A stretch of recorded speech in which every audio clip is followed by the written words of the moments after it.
We're in Kalihi on the western part of Honolulu. It's sort of an urban industrial area, and where we're going right now is a place that I am very excited about. It has come recommended from chefs and non-chefs, locals and tourists alike. It is called Ethel's Grill. It is a Honolulu institution. It's been there in its current incarnation for nearly 40 years. What it does is serve local favorites, fried chicken, Loco Moco, not necessarily the traditional plate lunch, which you would see with an entree and macaroni salad and the scoops of rice, but things that have become staples in the community over the decades that it has served at. So it is a place that is loved far and wide, and yet it still retains its local feel. So we're headed there right now, and I can't wait to see what it's all about.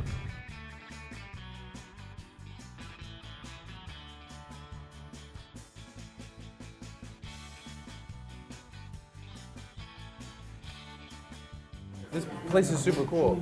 I know you're really busy. Could you just tell me a little bit about like the history of the restaurant? So Mom and Dad opened the restaurant in 1979. Mom just retired about 3 months ago, so she would have been here. She's kind of got tired of... Yeah, just done. Just didn't want... So what's she doing all day now? She's singing karaoke all day with her friends. But did an Ethel's restaurant exist before? It was that? Originally, there was an original Ethel. And my mom and dad were too cheap to change the sign, so they kept Ethel's Grill. Are you serious? Serious. There's a lot of sumo stuff on the walls. Well, this is Mom and Dad, their favorite sport. Is there a lot of sumo on TV? From Japan. Are your parents from Japan? Mom's from Okinawa, Dad's from Tokyo. So like, where did the recipes come from? Dad was a chef, but then he retired 3 years ago. So then my husband took over.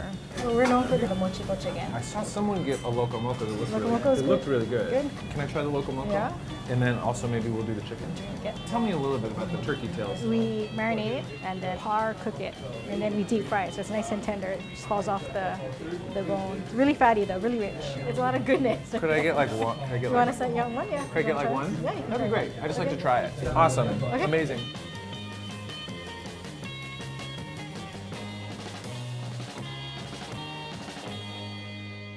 Aloha. Aloha. Now I understand that you grew up in the area just a couple blocks away. Just 2 blocks away, right over here. I was interested to learn that this was actually your first time here. This is my very first time. Even though you grew up 2 blocks away. I know. It's kind of amazing. When we walk to the shoreline, we would just go straight down that way. So we never would come past this way that much. You know? Well, now that you have been here, did you enjoy it? Well, yeah, the food was delicious. This is sort of like a real local style food, you know. So it's a good place to bring like out of town guests to get kind of like a local flavor.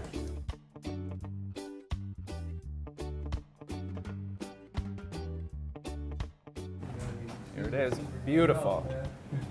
Thank you. This food looks outstanding. So what we have here is a plate of Loco Moco, a plate of the mochiko chicken, and special request from me, a deep fried turkey tail. We're going to start with the Loco Moco. The Loco Moco is a traditional dish in the pantheon of the cuisine of Hawaii. Legend has it, the dish actually originated in Hilo at a small restaurant in the late 40s, early 50s, when a bunch of teenagers went into some grill one day and wanted something to eat, and they wanted it fast. And the owner put some rice and a piece of meat and poured gravy all over it and said, "Here, you rowdy kids, eat this." And they liked it, and I think the egg came later.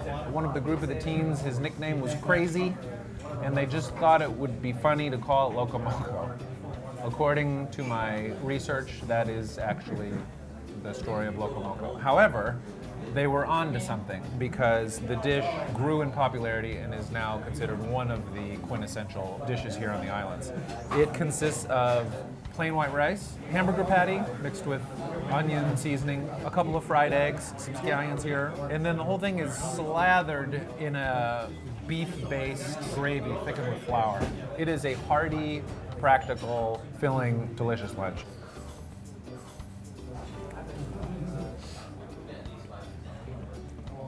This is a really thick, nicely charred meat patty. You can see that, how it's blackened on the outside.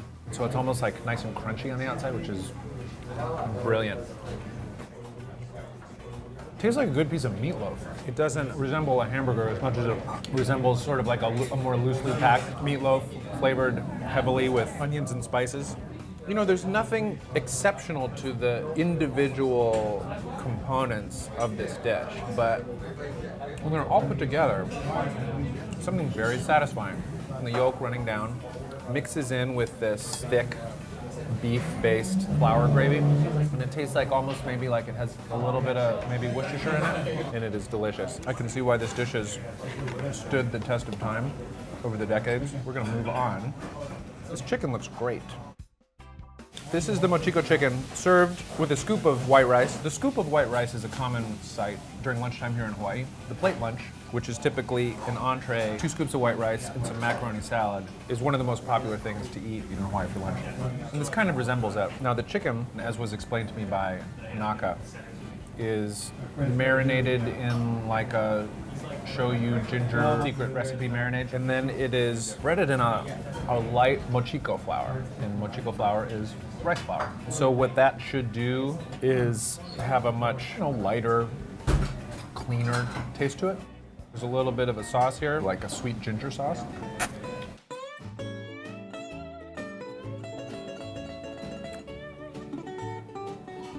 This is great. It's especially good with the sauce. The chicken itself is good. It's a piece of chicken thigh.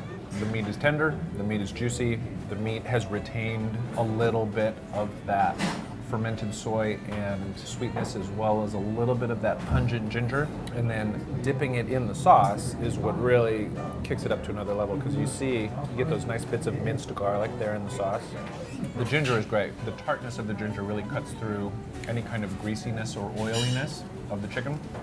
The rest of that sweet marinade, it goes awesome with the saltiness of a piece of fried chicken. Last but not least, we have the special honored guest, the deep fried turkey tail. Now, Minaka made an interesting comment when she dropped this off. She said, yeah, it looks like a malasada. And the malasada, for those of you who may not know, is a Portuguese donut without a hole. And she's right, it looks like a donut. So you look at that, she said it was all rich and fatty, and she was right. And you can just see how greasy that is. You can see that yellow fat just running out. This is the ass end of the turkey. And it doesn't make a lot of sense that we throw it away, considering we eat pigtail, considering we eat oxtail. This is gonna be like a clean vinegary sauce, which it is. It's got some pickled vegetables in there. And that's pretty good. It's also fried in that light mochiko flour. Have you ever deep fried a turkey out there? Any of you? I'm sure some of you have. It's a super fast way to cook a turkey. It's done in like 20 minutes. It's ridiculous. It's also a really good way to burn down your house, so be careful. All of you price hawks out there, everything is around $10, and you get a large amount of food that will fill you up for the day. I really hope you enjoyed this episode of Dining on a Dime from Ethel's Grill in Honolulu, Hawaii. If you'd like to watch more, please click here. I ordered the plane look fun. And have you been coming here for a while? I mean, yeah, over 70 years. So.